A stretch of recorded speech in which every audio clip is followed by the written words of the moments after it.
नमस्कार दोस्तों, मैं टैलेंट ऑफिटर रोहता सिंह यूपी आज आपको लेकर आया है नरेगा। और मैं इस समय मौजूद हूँ ड्रीम सोशल वेलफेयर कौशल विकास संगठन एनजीओ के कार्यालय पर। और मेरे साथ में जो बैठी हुई है, इसका नाम किस्मत है। और इस किस्मत के साथ में इसकी किस्मत ने बड़ा ही खेल खेला। इसकी शादी करीमगंज थाने के आसपास की कॉलोनी के अंदर हुई और गौरव नाम के व्यक्ति से। और ये रहने वाली हरियाणा गोहाना की रहने वाली है। और इसके पिताजी जो है आंखों से देख नहीं सकते, माँ मजदूरी करती है और मजदूरी कर कर इनका पालन पोषण किया। और आज जब उसकी जो है शादी की और शादी के बाद इसके पास 2 बच्चे हो गए हैं, उसके बावजूद इसको मार पीट कर जो है घर से निकाल दिया गया। और ये घटना है 22 सितंबर की।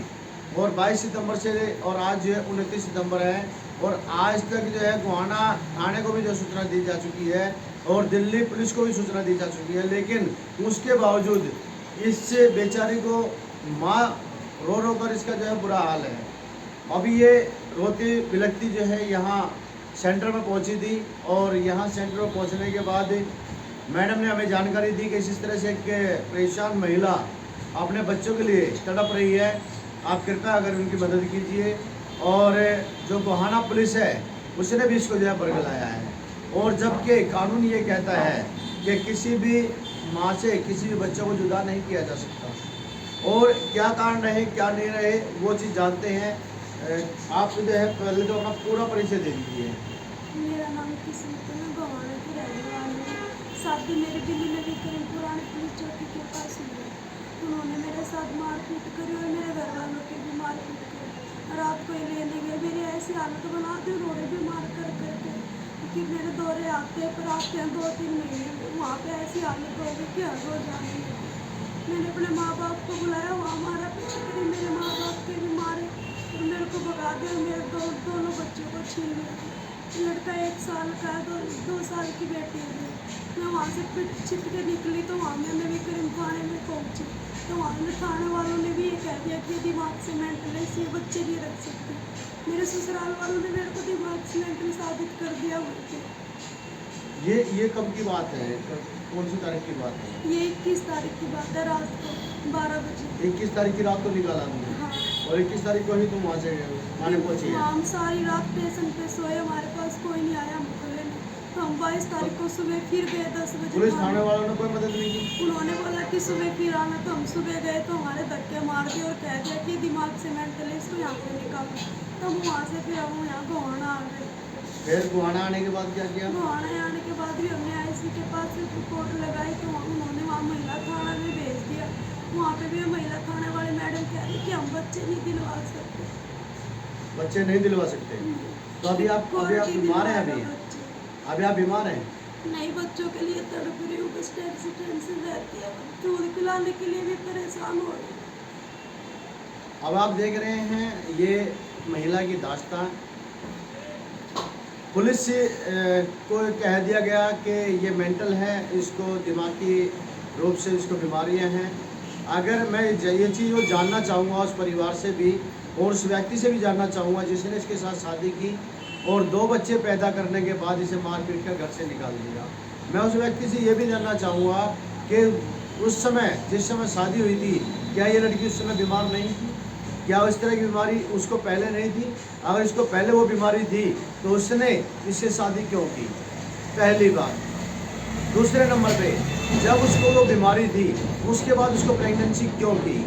अगर उसके प्रेग्नेंट किया गया और प्रेग्नेंट करने के बाद उसको जब बच्चा हुआ है, बेटी हुई है, उसके बाद क्या उसको बीमारी परेशान नहीं करती थी? अगर वो बीमारी परेशान करती थी तो फिर उसके बाद फिर दूसरा बच्चा क्यों पैदा किया? अगर उसको इसी चीज़ से परेशानी थी तो उसने आज जो इन 2 बच्चों को अपने पास रखकर इसको जो है घर से बाहर निकाल दिया। और उसके बाद पुलिस थाने वाले भी जो है कि ना खुद ही जज बन जाते हैं। ये कमाल की बात देखिए कि वो खुद ही जज बनकर बैठ जाते हैं, जबकि ये काम कोर्ट का है कि कोर्ट आखिरकार क्या कहता है। जबकि सबसे पहला कानून ये कहता है कि किसी भी माँ से किसी भी बच्चे को जुदा नहीं किया जा सकता। उसके बावजूद वो नवजात शिशु जो दूध पीता है, अब वो बेचारा जो है माँ की ममता से और माँ के दूध से कितना दूर है आप सोच कर देखिए। उसके बाद उसके साथ साथ में हरियाणा के अंदर गोहाना की रहने वाली है ये।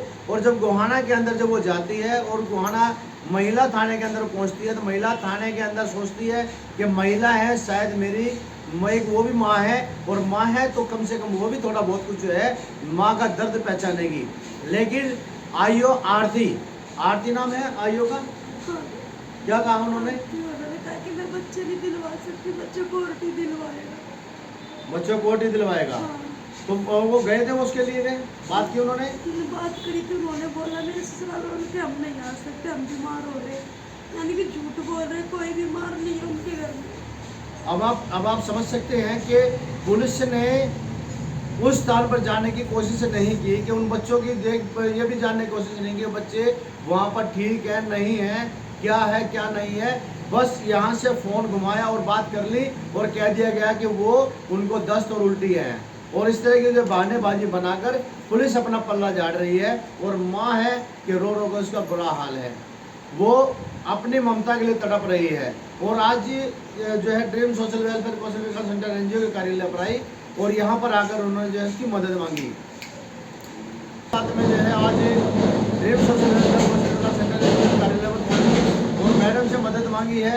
आपको यहाँ की जानकारी कैसे मिली?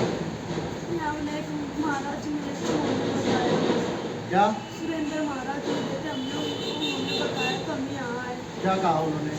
कि वहाँ पे एक सुनीता मैम है, वो आपकी हेल्प करेगी, वो आपके बच्चों को मंगवा देगी। अब ये बेचारी जो है एक माँ के पास यहाँ पे एक अध्यक्ष जो है संगीता राजकुमार योगी जी हैं, जो खुद भी एक माँ है और माँ की व्यथा को माँ ही समझ सकती है।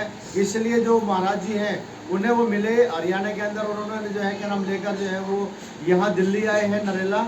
और यहाँ आने के बाद जो है चाह रहे हैं कि वो माँ उन बच्चों को जो है क्या नाम माँ से मिलवाए। और चलिए जानकारी लेते हैं मैडम से भी कि मैडम क्या कहेंगे इस बात पर और क्या कुछ जो है क्या नाम उनको जानकारी मिली और अब आगे की क्या कुछ कार्रवाई चल रही है। ओके मैडम, परिचय दीजिए। सर, मेरा नाम संगीता राजकुमार योगी है जी, क्या कुछ जानकारी मिली थी आपको, जो किस्मत जो आई है आपके पास और आपसे गुहार लगाई है, किस तरह की मांग की है आपसे? सर, हमारे सुरेंद्र नाथ भाई जी हैं बड़ौदा से, और उनके माध्यम से किस्मत बिटिया गोहाना से हमारे पास हमारे ड्रीम सोशल वेलफेयर कौशल विकास संगठन एनजीओ पर पहुंची। और जैसा कि उन्होंने बताया कि उनके ससुराल वालों ने जब से इनकी शादी हुई है तब से लेकर अब तक इन पर बहुत जुल्म किए हैं, और आखिर अब इनके दोनों बच्चों को रखकर 22 सितंबर की रात को इनको घर से बाहर निकाल दिया और इनके बच्चे भी नहीं दिए। तब से इन्होंने गोहाना पुलिस कोर्ट सबसे गुहार लगाई है, लेकिन इनकी कोई मदद नहीं कर रहा है। तो ये अब हमारी संस्था पर मदद के लिए आई हैं। और जैसा कि हमारी संस्था का एक ही उद्देश्य है, बहन बेटी और महिलाओं की मदद करना। तो जिस तरह एक माँ अपने बच्चों के लिए तड़प रही है, हम कोशिश कर रहे हैं कि उनके बच्चे उनको दिलवाए जाएं। कि इसकी जानकारी हमने अपने महिला आयोग को भी दी है और talent of India news channel को भी दी है, जिसके माध्यम से इस बिटिया की मदद की जाए। और हम कोशिश कर रहे हैं कि सभी के माध्यम से इस बिटिया के बच्चे इसके पास तक पहुंचाए जाएं। और जैसे अभी जानकारी मिली, जो संगीता जी हैं उन्होंने जो बताया कि उनके पास ये बिटिया जो है रोते बिलखती हुई आई थी और अपने बच्चों के लिए जो है गुहार कर रही है और महिलाओं के लिए सस्ता काम कर रही है। तो यहाँ पर देख रहे हैं कि गरीब एक महिला और एक जो है क्या नाम बेटी, क्योंकि जो है महिला ये सामने बैठी हुई है और इनकी एक बेटी है, वो भी जो है क्या नाम अपनी माँ से मिलने के लिए तड़प रही है।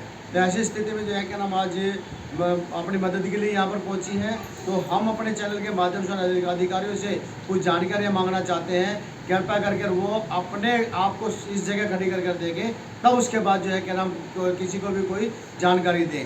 आप ऐसे ही बरगला कर किसी को भगा देते हैं। खट्टर साहब, आप देखिए आपके राज्य के अंदर आखिरकार हो क्या रहा है। दिल्ली के अंदर आप देखिए कि केजरीवाल जी हो क्या रहा है, महिलाएं प्रताड़ित हो रही हैं, महिलाओं से बच्चे छीने जा रहे हैं, उसके बावजूद भी जो उन्हें घर से मारकर भगा दिया जाता है और पुलिस है हाथ पर हाथ धरे हुई है। और सरकार से हम जो है जानना चाहें, भारत सरकार से जानना चाहें, मोदी जी आप ही के राज्य में महिलाएं सुरक्षित नहीं हैं और महिलाओं को अपने बच्चों से दूर कर जो है छोड़ दिया गया है। ऐसी स्थिति में अगर हम जो है जानकारी लेते हैं, कानून के जो जानकार हैं उन कानून के जानकारों से भी जानकारी लेते हैं कि उनका क्या कुछ कहना है। चलिए जानते हैं हमारे पास जो है फरीदाबाद हरियाणा से एडवोकेट गंगाराम जी हैं। हम गंगाराम जी जानते हैं कि क्या कुछ कहेंगे वो, और उसके साथ साथ में हम जानेंगे उत्तर प्रदेश महर्षि यूनिवर्सिटी के डीन हैं श्रीमान के.वी. अस्थाना जी, डॉक्टर के.वी. अस्थाना जी। हम उनसे भी जानते हैं कि क्या कुछ कहते हैं कानून, और क्या कुछ जो है कानून के फॉलो को करना चाहिए। चलिए जानते हैं।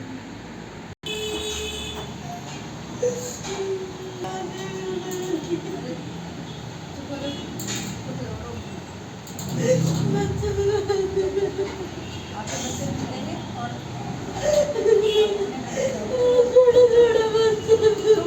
नहीं होते, चुप हो जाओ, चुप हो, चुप। अभी देखो आपके सामने हमने बात करी है ना, आपको न्याय जरूर मिलेगा। चुप हो। देखो आप जैसे आप अपने बच्चे के लिए रहे हो, आपकी मम्मी के लिए रो रही है। देखो आपकी मम्मी भी रो रही है ना आपके लिए, जैसे आप अपने बच्चे के लिए रो रहे हो। चुप हो, देखो बच्चे मिलेंगे आपसे।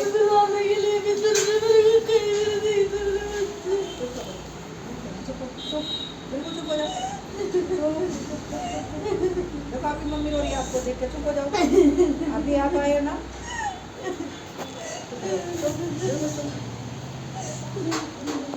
और अपने पास भी रखोगे। मिलेंगे आपके बच्चे, मिलेंगे, आप दूध भी पिलाओगे, मिलेगा आपका बच्चा। बात भी होगी, आपके पास भी आएंगे, आप दूध भी पिलाओगे और पढ़ाओगे भी। चुप हो जाओ।